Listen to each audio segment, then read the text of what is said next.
Welcome back to Velshi and Rule. Lifelong New York resident Donald Trump is leaving his roots and heading to Florida. Today, the president confirmed the decision on Twitter, saying in part, quote, "My family and I will be making Palm Beach, Florida, our permanent residence. I cherish New York and the people of New York and will always will. But unfortunately, despite the fact that I pay millions of dollars in city, state, and local taxes each year, I have been treated very badly by the political leaders of both the city and the state. Few have been treated worse." The move has already prompted remarks from top leadership in New York, like Governor Andrew Cuomo, who said in part, quote, "Good riddance. It's not like you paid taxes here anyway." And Governor Cuomo joins us now. Governor, that's quite a tweet. First, why do you believe the president changed his legal residency? And what will this move mean for the current legal fights he's having with the state of New York? Good question, and good to be with you, Stephanie and Ali. Quite a tweet. Yeah, well, that's to quite a tweeter. I think your question is right. There is a legal proceeding against the president from the Manhattan District Attorney's Office, where they're trying to get him to turn over the taxes. I'm the former Attorney General of New York before I was governor. My guess is he was advised by his lawyers that it would help his case not to release his taxes to the Manhattan District Attorney if he could say he was no longer a resident of the state of New York.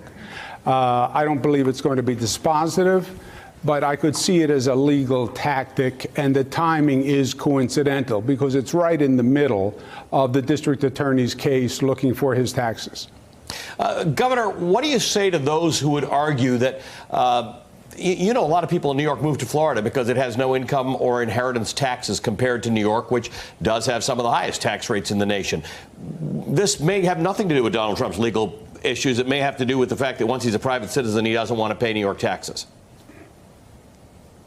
Yeah, a lot of people from New York move to Florida. A lot of people from the Northeast move to Florida when they retire. So maybe the president is planning on retiring. I don't know. But under my governorship, the tax rates for every New Yorker have come down. State spending is at record lows. And if anything, Donald Trump, I think, has alienated many of the people in the state of New York. You know, he raised New York's taxes when he passed his federal tax reform with the so-called SALT, elimination of state and local tax deductibility, cost New York $15 billion. His policies have alienated New Yorkers. You know, to be a real New Yorker, you have to be inclusive. We don't tolerate divisiveness. New York is all about different races, different ethnicities coming together in one community in one state. And they have no tolerance for the antagonism and divisiveness of President Trump. And he has heard that. He's come into the state to do fundraising, and there's been terrible protests. So I think it was a legal tactic. I think he knows that he's alienated New Yorkers, and his philosophy is repugnant to New Yorkers. And I think those are the main driving factors because, as I said, taxes have gone down under me, and the only one who raised taxes in New York is Donald Trump. Well, will his legal plan work? We know that state prosecutors have been fighting to get the president's taxes since he took office. Will that fight continue now that he's not a New Yorker? Oh, no, the fight will continue. And I think it's a desperate legal move where he's now going to argue, well, the state should have no right to my taxes because I moved out. I'm a Florida resident. That's besides the point. When you filed your taxes, you were a New York resident. If you defrauded the state, you defrauded it when you were a New York State resident. Just because you move out doesn't mean you're not liable for what you said in those taxes when you filed them in the state of New York. So it really is a desperate measure. But I think these are desperate times for the president. Governor, this morning you were touring flood damage in upstate New York, which has become quite serious. You actually witnessed, and we're showing some video of it, a baby and a family being rescued while you were assessing the damage. Can you give us an update on the flooding situation and what you saw? You know, Ali, anyone who questions extreme weather and climate change is just delusional at this point.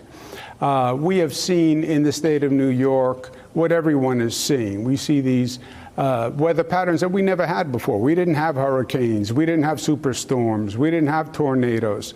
This is a storm that came up just overnight, dropped about 5 inches of rain, and it was literally a matter of life and death for people. I was at one of these sites this morning.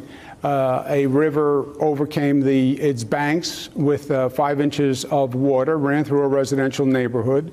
The streets looked like rivers themselves. People were trapped in their homes. The one home you're mentioning was, people were afraid the house itself was going to be swept away. Luckily, we train with these swift water rescue teams, and they literally took 5 people out of a home, including an infant. But it was a very dangerous and very precarious situation. But thank God we have the best first responders, I believe, in the United States, and everyone got off safely. But this is a recurring pattern, and anyone who is still in denial is making a very serious mistake. Hey, MSNBC fans, thanks for checking out our YouTube channel. Subscribe by clicking on that button down there and click on any of the videos here to watch the latest interviews and highlights. You can get more MSNBC for free every day with our newsletters. Just visit msnbc.com/newsletters to sign up now.